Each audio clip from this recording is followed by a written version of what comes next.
Hello everybody, আশা করি সবাই ভালো আছেন। আজকে আমরা আরো একটা ইম্পোর্টেন্ট টপিক নিয়ে আলোচনা করব। সেইটা কি? পলিমরফিজম। পলিমরফিজমটা খুবই ইন্টারেস্টিং একটা জিনিস। আপনারা যখন পলিমরফিজম নিয়ে আলোচনা করবেন, সবার আগে ২ টা ওয়ার্ড ইউজ করবেন। একটা কি? মেথড ওভারলোডিং, আরেকটা কি? Method overriding. এই ২ টা শব্দ ফার্স্টেই বলে দিবেন। যখনই আপনারা হলো পলিমরফিজম নিয়ে ডিসকাশন শুরু করবেন, তার ২ টা জিনিস আছে। ২ ভাবে পলিমরফিজম হয়। একটা কি? মেথড ওভারলোডিং এর মাধ্যমে হয়। আরেকটা কি মেথড ওভাররাইডিং এর মাধ্যমে হয়। সো ২ টার কনসেপ্টই আমরা শিখব। বাট পাইথনে আসলে মেক্সিমামই কাজ করে হলো মেথড ওভাররাইডিং। মেথড ওভারলোডিংটা আমরা আসলে করি, এখানেও করি। বাট অ্যাকচুয়ালি যেটা আসলে হয় সেটা আসলে সি প্লাস প্লাস জাভাতে হয়। বাট আমরা মেইনলি হলো মেথড ওভাররাইডিং এর প্রতি জোর দিব। বাট আমাদেরকে এটাও জেনে রাখবো মেথড ওভারলোডিংটা কি? পাইথনে এটা করা যায় বাট ফেক ভাবে করা যায়। অ্যাকচুয়ালি যেটা হওয়া উচিত ছিল ওইভাবে এত সুন্দর করে করা যায় না, বাট করা যায়। ওকে? তো চলেন শুরু করা যাক। সো মেথড আমরা ওভাররাইডিং টা শুরু করব। কারণ এটাই আসলে পাইথনে ভালো রকম করা যায়, হ্যাঁ? মেথড লোডিং বলছে আগে, যেটা খুব ভালো রকম করা যায় না। এজন্য আমাকে কি করতে হবে? ফার্স্ট এই আমরা একটা ক্লাস বানাই। কিসের বানাই? ধরেন আমরা একটা পেমেন্ট ক্লাস বানাই, হ্যাঁ? তো ওই আগে আমাদের মতন ওই আমার এবিসি কে আমরা নিয়ে আসি। এবিসি ইম্পোর্ট কাকে নিয়ে আসবো? এবিসি। আবার কি করব? ক্লাস কি? পেমেন্ট। পেমেন্ট একটা ক্লাস এবিসি থেকে সে বানাবো। পেমেন্ট হ্যাঁ, payment equal to payment amount দেন আরকি। অ্যামাউন্ট দেন। অ্যামাউন্ট ডিফল্ট দেওয়ার দরকার নাই। আমরা এখানে অ্যামাউন্ট ইকুয়ালস টু ধরেন এটা অ্যামাউন্ট ইকুয়াল টু কি হবে? অ্যামাউন্ট। তো এটা ভালো কথা বসালাম, হ্যাঁ?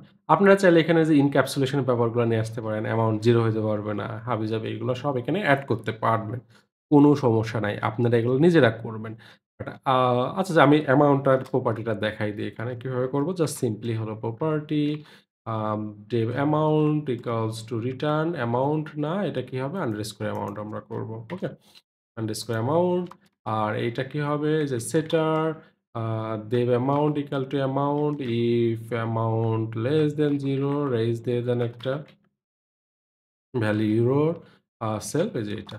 আমরা কি করলাম? এটা এনক্যাপসুলেশন করলাম। এটা আমরা আগেই শিখেছিলাম, হ্যাঁ? এইটাই কি আমাদের টার্গেট? না, আমরা কি শিখাবো? Method overloading, overwriting. সো আমরা এখন কাজ করব কি? ওভারলোডিং নিয়ে কাজ করব। সো এটা ছিল কি আমাদের পেমেন্টের শুধুমাত্র কি অ্যামাউন্টটা নিয়ে। কিন্তু এর আন্ডারে আমরা আরো ২ টা করব, হ্যাঁ? আমার কি দরকার? পেমেন্ট করার সময় টোটাল অ্যামাউন্ট লাগবে। Total amount. এই টোটাল অ্যামাউন্টটা আমরা কি করব? সেল ডট অ্যামাউন্ট এটা কি করব? না, আমরা ইউজ হ্যাঁ, সেল ডট অ্যামাউন্ট ই ইউজ করব।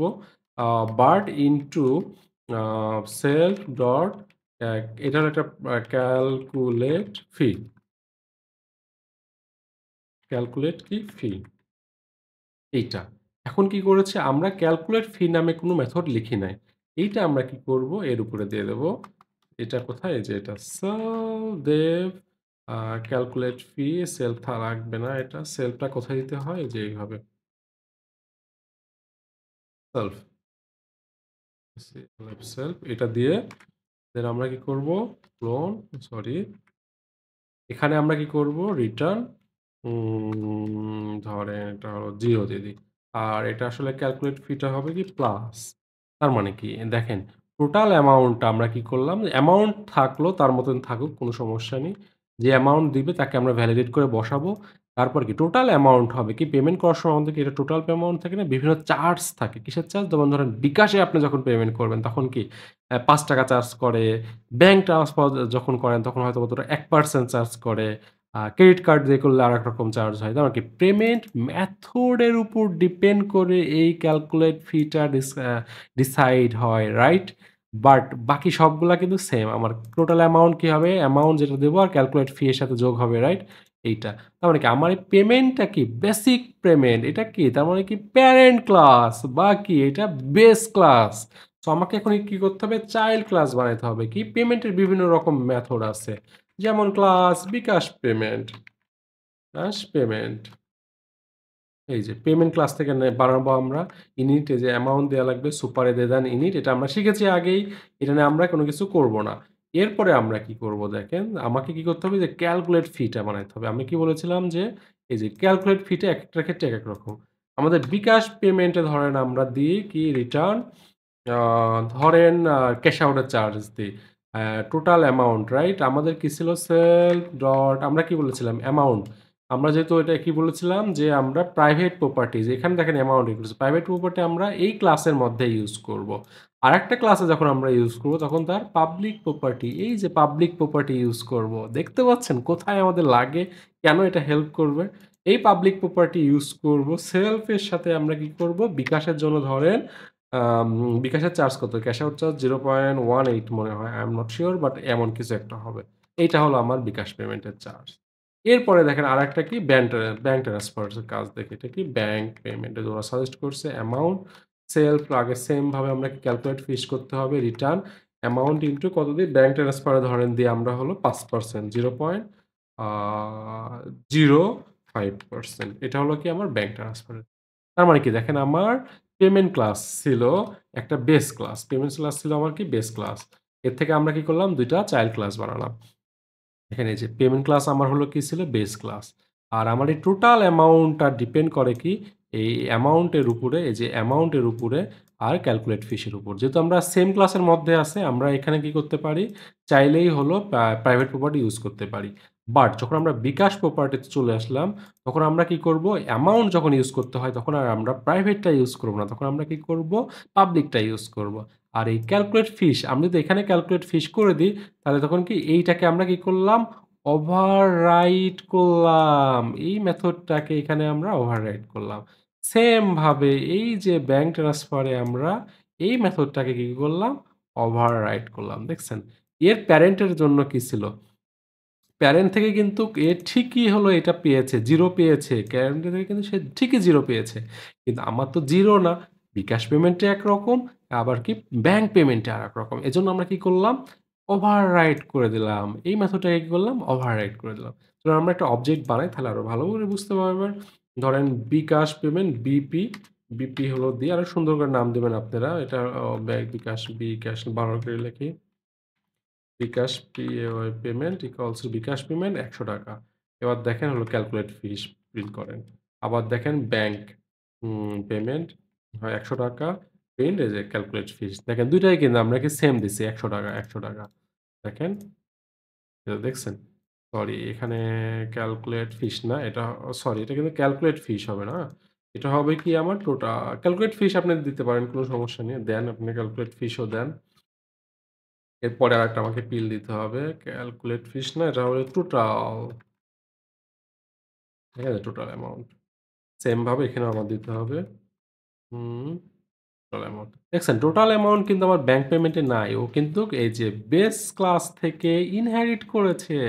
বেস ক্লাস থেকেই সেই প্রপার্টিটা পেয়ে গেছে। এটাই হলো আমাদের কি ওপির মজা। তো এটা রান করি তাহলে আরেকটু ভালো বুঝতে পারবেন। দেখেন কি হয়েছে? এই যে ৳১৮০ কেন? আ ১৮০ ও আচ্ছা। সরি। এটা হবে কি? এই যে এখানে। এটা হবে 0.18 হবে, হ্যাঁ? 0.18 এটা হবে। এই যে দেখছেন ৳১৮ বিকাশের ক্যাশ আউট চার্জ এরকম ৳১৮ মতন 18.5 মনে হয়। তাহলে 0.815 হবে এখানে। জায়গা আপনারা বসায় দিয়েন। তাহলে এইটা হলো the টোটাল পেমেন্ট। আবার কি যখন আমি ব্যাংক ট্রান্সফার করছি তখন আমার কি যে 5% এজন্য কি ৳১০৫ দেখছেন কত কোড কম লেখে আমি হলো কি করে ফেললাম, এই যে মেথড ওভাররাইড করে বিকাশ পেমেন্ট বানাই ফেললাম, ব্যাংক পেমেন্ট বানাই ফেললাম। জাস্ট খালি আমার শুধুমাত্র এই একটা মেথড লিখতে হইছে। বাকি কোনো কিছুই লেখা লাগে নাই। বাকি সব এই যে আমার এই সবকিছু আমার এখানে হয়ে গেছে। দেখেন আপনি হলো এখানে একটা মাইনাস নেগেটিভ নাম্বার দিতে লাগেন। এর সাথে আপনি কি পাবেন? এরর পাবেন। দেখছেন? এই যে এরর হয়ে গেছে। দেখছেন? নেগেটিভ হইতে পারে না। সো আপনার এই যে এই মেথড গুলাও কি হয়েছে সে ইনহেরিট করেছে। ২ টাই ইনহেরিট করেছে। দেখেন এখানে দেন নেগেটিভ আর এটা পজিটিভ দেন। একটা হবে আরেকটা ফেইল করবে। এই যে আরেকটা ফেইল করছে দেখছেন? এই যে একটা হয়েছে, আরেকটা ঠিক ফেইল করছে।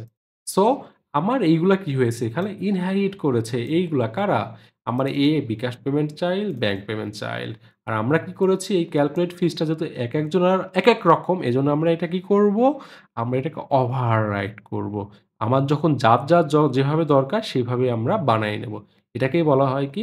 Method overwrite. এটা অবশ্যই ভালো রকম শিখবেন। এরকম আরো বেশ কিছু এক্সাম্পল আছে আপনারা এগুলা জানবেন, দেখবেন তাহলে বুঝতে পারবেন। সো চলেন আমরা এখন দেখি লোডিংটা কি?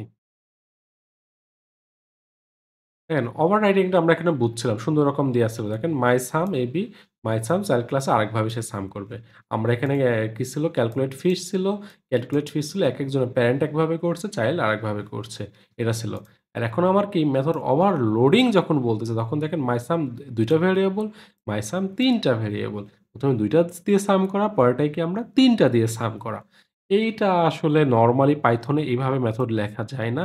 পাইথনে আসলে একটা মেথডই লিখতে হয় বাট এই ভেরিয়েবল গুলা ভিন্ন ভিন্নভাবে নিতে হয়। কিভাবে নিতে হয় চলেন দেখি। ধরেন আমরা এই মাইসাম টাই লিখি যে আমার ক্যালকুলেটর লিখি। ক্লাস ক্যালকুলেটর এভাবেই লিখি সমস্যা নেই এবিসি না দিলেও হবে। আ আমরা এটা জাস্ট সিম্পলি এর মেথড লিখি যে হলো class sum sum is equal to AB আর এটা এভাবে লিখতে পারেন সাম এ প্লাস বি, হ্যাঁ? আপনি চাইলে এখানে হলো sum is equal to A plus B comma C এভাবে লিখতে পারবেন না। কেন জানেন দেখি? তো এটা হলো সামই হবে এসইউএম সাম বি এই যে। চলেন আমরা এটা ক্লাসের একটা অবজেক্ট বানায় দেখি যে সিসি ইকুয়াল টু কি ক্যালকুলেটর তারপরে প্রিন্ট সাম এবিসি এইটা দেখেন কাজ করবে দেখেন। সুন্দর 6 কিন্তু আপনার ২ টা দেন। দেখছেন এরর দিচ্ছে কি? ক্যালকুলেট সাম মিসিং 1 রিকোয়ারমেন্ট আর্গুমেন্ট সি। কিন্তু দেখেন আমার কিন্তু এই সাম একটা আছেই যেখানে আমার কি করতেছে না রিকোয়ারমেন্ট আর্গুমেন্ট দরকার নাই। সি আমার দরকারই নাই। কিন্তু ওইটা ইউজ হচ্ছে না। হচ্ছে কি লাস্টেরটা। পাইথন কি করে? সেম নামে যদি আপনি মেথড বানায়ে ফেলেন, এখানে যতগুলাই ভেরিয়েবল দেন না কেন ও ওইগুলো দেখে না। ও কি করে সবসময় লাস্টেরটা নেয়। ও কি করে সবসময় লাস্টেরটাকে আপডেট করে নেয়। এইটাকে সে কি করে ওভাররাইট করে দেয়। সে এটাকে ওভাররাইট করে এইটা রেখে দেয়। শুধু একটা রাখে। এইজন্য কি ট্রু পাইথনের যে আমরা বলি না যে ওভারলোডিং এইজন্যই হয় না। বাট আপনি যদি এই টাইপের জিনিসগুলো সি প্লাস প্লাস এ ট্রাই করেন ২ টার জায়গায় ৩ টা দেন, ৪ টা দেন, ৫ টা দেন তাহলে কি আপনি আলাদা, আলাদা ভিন্ন, ভিন্ন কি করতে পারেন মেথড বানাইতে পারেন। এটা সি প্লাস প্লাস বা জাভা বা ডট নেট এ সাপোর্ট করে। কিন্তু কোথায় করে না? পাইথন এটা করে না। এটা মনে রাখবেন। ওকে? পাইথন এটার সমাধান কি করছে? পাইথনে করছে তোমার যদি ৩ টাই লাগে তাহলে তোমার ২ টা বানানোর দরকার নাই। তুমি কি করো এটা নাও। তোমার যদি ২ টারও সাপোর্ট লাগে তাহলে কি করো তুমি ৩ নাম্বারটাকে নান করে দাও। নান মানে কি? ডিফল্ট ভ্যালু দিয়ে দাও। মানে কি অপশনাল করে দাও। তখন তুমি এভাবে চেক করো ইফ সি ইস নান তাহলে রিটার্ন করো a প্লাস b আর সি যদি রান না হয় তাহলে তুমি রিটার্ন করো এটা। দেখেন এবার এটা কাজ করবে। দেখছেন এই যে কাজ করছে। আবার এটাও দেন ১, ২, ৩ দেন। এটাও কাজ করবে। এই যে তার মানে কি আমরা আসলে পলিমরফিজম করতেছি, কিভাবে করতেছি? কন্ডিশনাল যেটা আসলে আ এভাবেই আসলে আমরা করতে পারি। But this is not conventional overloading এটা হলো মাথায় রাখবেন, হ্যাঁ? দিস ইস নট অ্যাকচুয়াল যে আ মেথড ওভারলোডিং হয় ওইটা না। বাট সামহাউ আমরা পাইথনে এটা কি করতেছি? ইমপ্লিমেন্ট করে এভাবে আমরা অ্যাচিভ করতেছি। সো এই এক্সাম্পলটা ইন্টারভিউয়ার যখন বলে তখন বলবেন যে হ্যাঁ, ওপিতে হলো মেথড ওভাররাইডিং আছে, ওভারলোডিং আছে বাট পাইথনে ওভাররাইটিংটা ঠিকভাবে কাজ করে বাট ওভারলোডিংটা ঠিকভাবে কাজ করে না। কেন কাজ করে না? এই যে আমরা একটা এক্সাম্পল দেখালাম ২ টা দিলে সে পাইথন সবসময় নিচেরটা নেয়। লাস্টে যেটা থাকে ওইটা দিয়ে আপডেট করে নেয়। সো উপরে আপনার যতই মেথড লেখেন না কেন ২ টা ভেরিয়েবল দিয়ে ওইগুলা সেগুলা কি হয়ে যায়? ওভাররাইড হয়ে যায়। ওকে? এটা যাতে আপনি বলতে পারেন তাহলে এক্সামিনার আপনাকে ফুল মার্কস দিবে বলে আমি আশা করতেছি। সো এই ছিল আমাদের হলো কি মেথড ওভারলোডিং, মেথড ওভাররাইডিং আর এর মাধ্যমে আমরা শিখে গেলাম কি পলিমরফিজম। এটাও একটা খুবই ইম্পোর্টেন্ট। পলিমরফিজমের মাধ্যমে আমরা কি শিখলাম? খুবই ইজিলি দেখলেন জাস্ট একটা সিঙ্গেল মেথড ওভাররাইড করে আমার পুরো প্রসিডিউর আমরা করে ফেলতে পারলাম। ব্যাংক পেমেন্টের জন্য একটা করে ফেললাম, বিকাশ পেমেন্টের জন্য একটা করে ফেললাম, ক্রেডিট কার্ডের জন্য আরেকটা করতে পারবো। যেই আসুক না কেন জাস্ট ক্যালকুলেট ফিটা আমরা কি করব? ওভাররাইড করে দেব যদি হলো প্যারেন্টের সাথে না মিলে। আর যদি প্যারেন্টের সাথেই মিলে যায় তাহলে আমরা প্যারেন্টেরটা ইউজ করব। This is very easy but আপনাকে এগুলো মাস্ট প্র্যাকটিস করতে হবে। তো আপনি যদি প্র্যাকটিস করেন ঠিকভাবে তাহলে এগুলো খুব ভালো রকম বুঝতে পারবেন। তো আজ এ পর্যন্তই। Thank you.